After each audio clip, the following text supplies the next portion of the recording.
I've been tracking Hornby's latest Steam developments over the last couple of years and have to admit to being impressed with what I saw during the demonstrations.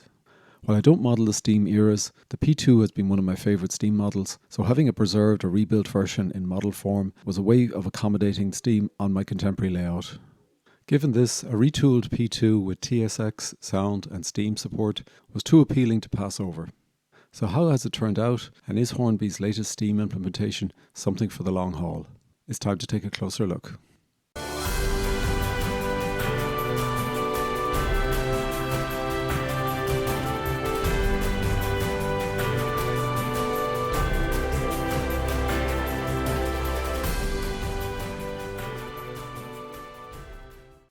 Hi, thanks for joining today's review. We'll kick off with our usual unboxing, followed by our close-up views. We'll then have a short running session, followed by a summary, scoring, and final recommendation. Okay, let's get into it.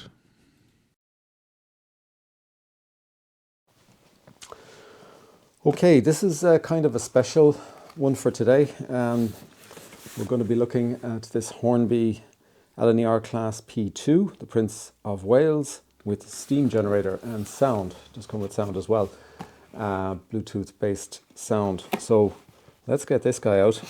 I got this directly from Hornby, so I did get it in this sort of packaging, and it looks to be pretty good packaging. Oh, no complaints there. It's kind of secured. I've never had a steam locomotive, as in a active steam or live steam or whatever you want to call it, form factor. And here she is. All right. It's a nice box. It's kind of a different box for Hornby from what I've seen previously, so that's a welcome addition. It's got something about the locomotive here, kind of right up, which is quite nice. Okay, let's get the top off. And again, we got the nice foam on top. So this is a real departure for Hornby. This is new. And wow, they're putting the foam all around the side. Look at that. What a change. Okay, Hornby they're pitching to get a bigger score in terms of the packaging, that's for sure. And I shall duly note that. So you got foam underneath as well. So very nice box, very secure, and nicely packaged as well in terms of sending it to me. Let's take a quick look at what we got here. And we're talking about steam generator. They're talking about the Bluetooth setup, because it is Bluetooth based, so we're going to have to go through the usual process there, probably upgrading the software and all that kind of stuff. So we'll do that in due course. I'm really fascinated to see how well the sound and the steam go together. For example, that's one of the things I'm really looking forward to seeing. So here we go, steam generator fitted, operating maintenance instructions. So I haven't seen this before, so you're seeing it all the same time as I am. Figure 5. And what have we got here? 7. Driver and foreman illustration and accurate. What's that all about? They're in the detailing kit. What do you know? All right, we'll take a look at the detailing kit in a minute. That should be interesting. So we've got our decoder here and a sugar cube speaker. It's tight, obviously. Sugar cube speaker is about the only thing that's going to go, but that's fine. I'll live with that. There's a few bits and pieces in here. It talks about the oiling, obviously, and then it talks about the steam reservoir. Of course, very important to fill the steam reservoir. So you need a little pipette or something there to do this. Okay, interesting. At the front, it's at the very front. So we shall see that in due course. Okay, let's look at the detailing kit, because I do believe there's a driver in here. Let's take this guy out. Again, it's kind of standard. This level of packaging is pretty standard stuff. Okay, so I do notice at the front here they have an extra bit of protection. That's welcome to see. So it's good to have that. So let's put this guy. Oh, look at this! Look at this! So here's the little pipette for the steam generator. Very nice. Well, it's quite large actually. I thought it'd be a lot smaller than that. So but I'm not going to complain. Good. I kind of expected when you're going to get a steam function to get that, but nevertheless, it's good to see it. So we've got the desiccant in the box to keep everything dry. So no complaints about that. Let's take a look at this guy. Oh wow! Look at that! Look at that! We've got drivers in here. Isn't that something? This is the first time I've seen separately fitted drivers like this from a Hornby locomotive. Now, I haven't bought a lot of Hornby locomotives recently, but it's great to see. Okay, excellent. So that's new. So we're going to take a look. Obviously, we're going to have to do a little bit of work with these and the other little parts that are in there per the instruction sheet. So we'll do that. Let's take this guy out. Oh boy, he does look pretty good, right? Oh wow. Let's just lift him up because it's probably going to be more challenging when I take everything off. But look at what we've got here. I like the green, actually. I do like the green. That looks like a pretty authentic and a green that brings back a lot of memories from older models I would have had. The detail level is very good. The nameplate's fine. And I think we do have the etch nameplates as well to add, but these ones are actually really good. So the lettering looks really good, and the grab rails around the side and the pipe work looks, and we do have quite a nice cab area as well. You're probably not going to pick it up here. I'll take some separate snaps of the cab area. Very nicely done. I think the copper pipe work is very clear. You got the kind of little valves there as well. And obviously we're going to see this later on when we're creating some steam. Coal looks pretty good actually. Oh, it's moving. Coal is moving. So overall, I think it looks really, really nice. Looking forward to taking some close-up photos of this, and then looking forward to getting it on the track. It's my first of this type of locomotive from Hornby, and so far I'm not disappointed. It's kind of what I would have hoped it to be, and it's going to be really interesting now to see what the sound sounds like, what the steam, how that fares. I can see the foot plate there. It's just better. It's kind of a metal foot. You can see it there. That's going to come down when we take her out of the packaging, and there's little doors here as well. So there's nice levels of detail even on the tender, which is good to see because sometimes the tender can be a bit of a poor relation on these models. The grab rails are quite nice there. They're nicely painted, separately fitted. This is good. This is really good. Looking forward to adding the little bits and pieces, getting the steam function up, getting the DCC up and running, or the Bluetooth, because I'll probably run this under Bluetooth. Because where I've got the option, in truth, any models I have now that I have Bluetooth control on them, I tend to run them under Bluetooth most of the time, unless there's some real reason that I don't want to do that. And it's just so easy to run them. It's just such a joy to run these under Bluetooth. So very good. Out of the box from Hornby. So far, so good.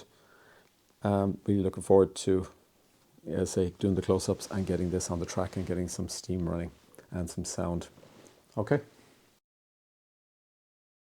Okay, so let's get into our close-up view. So we'll do a start from the front here, and you can see the Prince of Wales. And that's not the etched nameplate, that's the out-of-the-box nameplate, which I think is still very good. You can see a lot of the kind of brass type detail being picked out there, which is very nice paint work. The lining over the boiler area there and on the wheels, all very nicely done. Really good levels of detail overall, very nice lettering and detail around the windows and the glazing.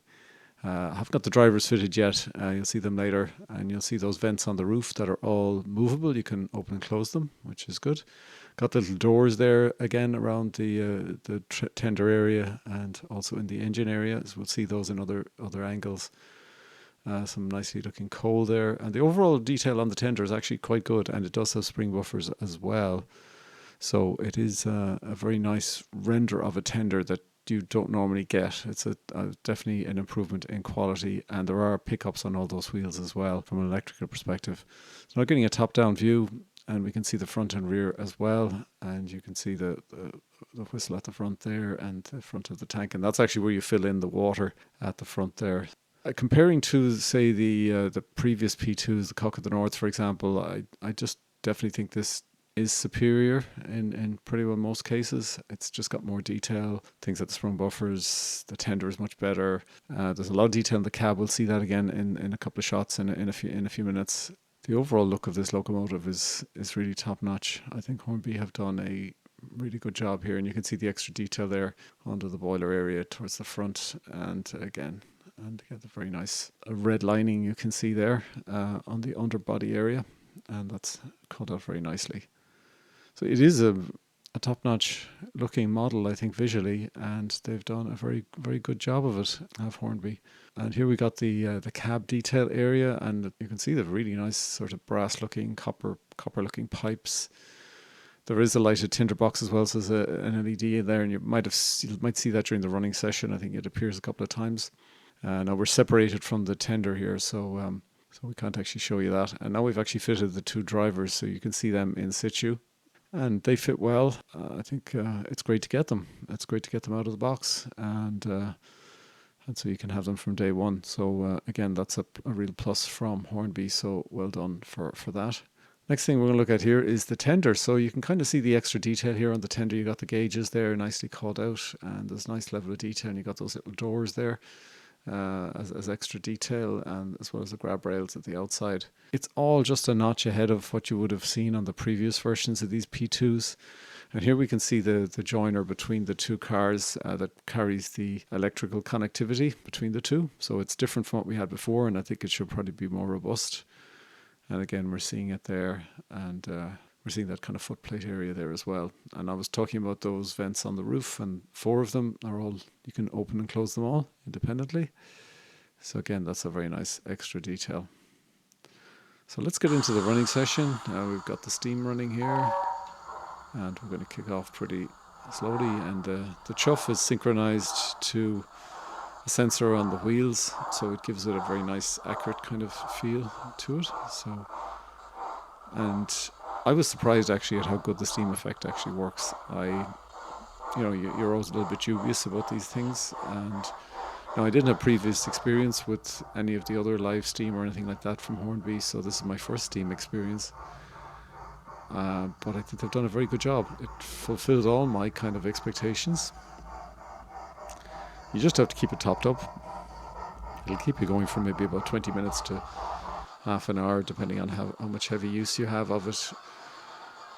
But for the photography, I kept topping it up, so there was always you do see a fall off in terms of the jets of steam when it starts to get low. So it kind of is an indicator for you to top it up. And this one is pretty well towards the top there, so you can see quite a good level of steam coming off it. I just think it's very good. It's very impressive from different angles, and I guess it's not just me. It's like when you bring people in who maybe aren't big train enthusiasts, and they see this with the steam coming out, it just gets them all excited. I mean, everybody I showed this to thought it was really good. The people who wouldn't normally be into kind of steam locomotives, etc. And no surprise. So the locomotive itself does perform really well overall. It's a little bit skewed towards the high end, so it's not quite a linear range. So as you go to 50% power, the speed does increase quite dramatically. Now it is tapered due to the load, so this is a 7-car load, and I did notice definitely a noticeable speed difference depending on when you're loaded and not loaded, and I guess that's one aspect of the performance that isn't perfect. There is a fall off based on load, and I think I've certainly seen comments from people as well that on inclines you'll see the same. You'll see a fall off as well. You'll see things like wheel slip, etc. So the weight of the locomotive probably isn't heavy enough to be able to compensate for that, I guess. And it's still pretty good at 489. It's still a decent weight. However, that is probably the main impact on performance, is the pulling power and the impact of either a heavy load in terms of coaches or an incline. Okay, so that's it, but otherwise a very satisfactory running session. Okay, so let's get into our summary. So we've been looking at the Hornby R3983SS LNER, which is a P2 class with the locomotive number 2007, Prince of Wales. And it comes with a steam generator and TXS sound on board. Comes with a 5-pole skew-on motor. It's got 8-wheel pickup in the loco and 8-wheel pickup in the tender. Runs on a minimum radius 2 curves, and we did test it on those, and it seemed to run fine. There's also a 21-pin DCC ready version, as well as the sound and steam version. It's got sprung buffers front and rear, and a highly detailed cab, and a lighted firebox. And in the detailing kit, it includes 2 crew figures, as well as etched nameplates, ladders, alternative front coupler, a pony truck wheel axle, and steam chimney, and some additional detailing. The maximum top scale speed that was tested was 83 miles per hour, and that was at 75% power, and that was drawing 190 milliamps peak current with the locomotive only. Unboxed weight of the steam version, excluding any water, is 489 grams, and the selling price, the steam and sound version, ranges between 236 and 294.99, which is the RRP. And the DC Ready varies between about £200 and £254.49. So there is quite a variation there, so it's well worth shopping around. And those are the prices as of July 2024. So in the weighted scores, we're going to take a look at both the DCC Ready and the Steam version, because there are a couple of variances as we go through them. The running performance is the same on both, which is a 9 out of 10. And the main issue with the running performance, I guess, is just the pulling power. It does have some limitations in terms of pulling power. With the 7-car rake I was using here, there was a noticeable difference between the top speed or the speed achieved at a given power level with and without those coaches. I think this would also imply that you should see some issues on inclines as well.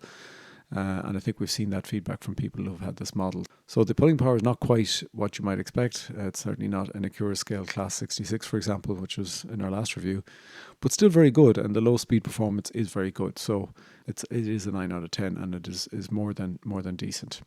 Appearance and detail, I'm giving a 10 out of 10. I think it's really good on these models. I think they've done an excellent job. Obviously, this is a new build prototype, so we don't actually have the prototype to look at, because this has actually preceded it, which is very unusual. So perhaps there might be some variations and there may be some issues when people get the chance to do that. But I think the quality of this build is very good for a locomotive in this sort of price range. Now, it is a relatively premium price, but I think the quality is very good. A lot of separately fitted parts, brass parts, etc. And they've done a very good job. And the tender is also to a good standard, which sometimes that can be a little bit of an afterthought, and I think the tender on this is very good as well. The sound function, I'm putting it at an 8.5 out of 10. I think it's pretty good, but it obviously is limited by the speaker, and again that's limited by the size of the housing that it's in as well. So that is in the it is mounted in the tender, and there are some limitations associated with that, and I think we kind of see that. And but still, nevertheless, it's more than decent, and I'm fine with it. I wouldn't be looking to change it. The extras and variants, because you get the extra sound and steam feature on the steam version, that's a 10 out of 10 for me. The DC Ready is still pretty good, and as I mentioned, you do get the features of the drivers actually in the detailing kit, and they're pretty easy to install. So along with the other items, you get the detailing kit. So I think that it is to a good standard, and hence it is a 10 out of 10 for the fully loaded version. Build quality is a 9 out of 10. I know some people have complained about 1 or 2 issues with maybe some parts out of the box that have come loose. Overall, though, I think it is very good, and certainly on my own model, I didn't have any of those issues. So build quality is up to, I think, a very good standard. The packaging and documentation, a 10 out of 10 for the DC Ready, because it covers everything. A 9 out of 10 for the Steam version, because I think it kind of misses a few things regarding Steam. It doesn't really help you fully on the Steam function side of things. So that's the one-off for that on the Steam version. They just needed a little bit more in the documentation to cover off the Steam function itself, and they don't really do that. The price value, again, there's variations here, so I'm taking this price value score based on the 210 for the DC Ready and 260 for the fully loaded version, and they're achievable prices. You will see them at this sort of price. So it is lower for the DCC Ready because it's still relatively high. 210 even at a discounted level is not great value for this model. And obviously the RRP is a lot worse. For the Steam version though, I think 260 isn't bad at all because you are getting both Steam and sound in that particular model. So that differential of £50 is in reality would be a bigger differential if you were to be adding Steam, for example, which would be extremely difficult because the water reservoir would be a problem for you, and the TXS decoder, which retails at over £60 anyway. So I think you're getting a good deal here on the Steam version. So the overall scores there, DCC Ready 8.6 and 9.1 with the Steam, and then if you've got take out the price value, then they come to a kind of a parity level of 9.3 for each of them, and that's a very good score. It's a very good model. So well done to Hornby on this model. I think it kind of lives up to expectations, and they're all decent scores, and there's no major weakness in this particular model that I can see. Hornby's retooled P2 is a fine model in its own right that I believe fans of this class would be happy with. What sets it apart, of course, is the steam function, and for many, the effectiveness of this feature will determine the success and acceptance of this model. I'm happy to say that Hornby have hit the mark here. While I've never owned a model with the steam feature before, I'm very pleased with what Hornby have delivered, and the steam function, while not perfect, is still very good indeed. As well as being the first model I've ever owned with the steam function, this model is also the first to achieve a 10 out of 10 for features, having a lighted firebox into the bargain and a crew included in the detailing kit. With some decent discounting, the Steam version is definitely the one to go for. Even if you don't have DCC, you can use it under Bluetooth control on your DC layout, which will also allow you to control the sound functions. Pulling power does appear to be a compromise, but there is still enough to achieve the prototypical top speed with a reasonable size rake.